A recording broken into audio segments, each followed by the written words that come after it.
The next members of the International Space Station crew all believe that their 6-month mission is an important part of the work that's needed to help human beings continue to explore well beyond their home planet. Pavel Vinogradov was born in the far eastern Russian town of Magadan and grew up in the even farther eastern town of Anodir, just 500 miles across the Bering Sea from Nome, Alaska. If you have been to Alaska, then it's pretty much the same. The nature is just fantastic. Of course, the climate is very harsh, 8 months of winter, lots of snow and ice, but I love it. I enjoy it. After a childhood spent dreaming of becoming a pilot, Vinogradov left Anodir after high school for the Moscow Aviation Institute. He earned a degree in rocket booster design, then taught and did research at the institute while earning a second degree in computer systems and systems analysis. Vinogradov joined the design bureau of the Rocket Space Corporation Energia in 1983 and worked on the Mir space station, the Buran shuttle, and other Energia vehicles before being selected to Energia's Cosmonaut Corps in 1992. He logged 198 days in space as the board engineer on Mir 24 and made 5 spacewalks to repair Mir after a Progress freighter punched a hole in it in the summer of 1997.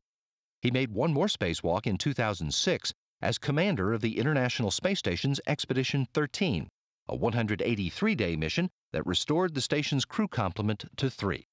He believes today's space exploration efforts bear comparison to the sea voyages of the great explorers in the Age of Discovery.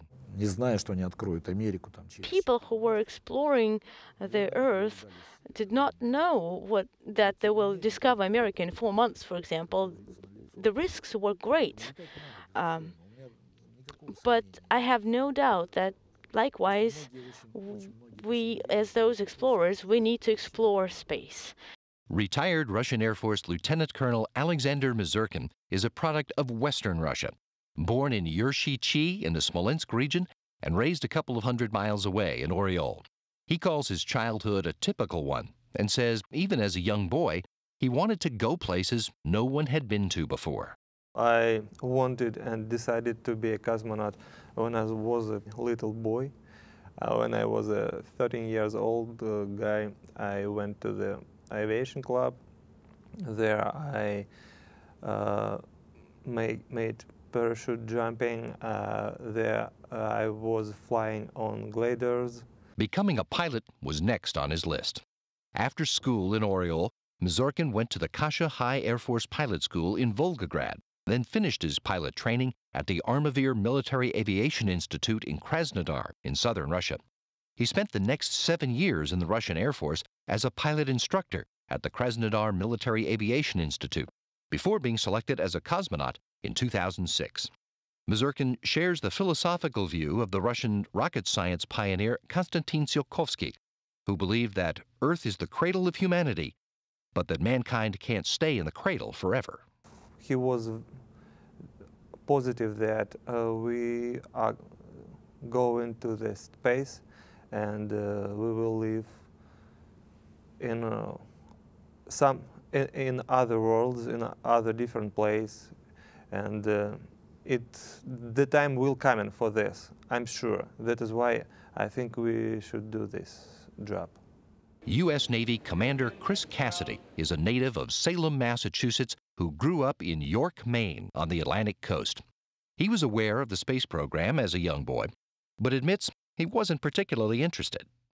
I was just like every other boy. I mowed lawns, had a couple odd jobs in restaurants and things in the summertime, but that was all to really pay my gas to drive to the basketball court.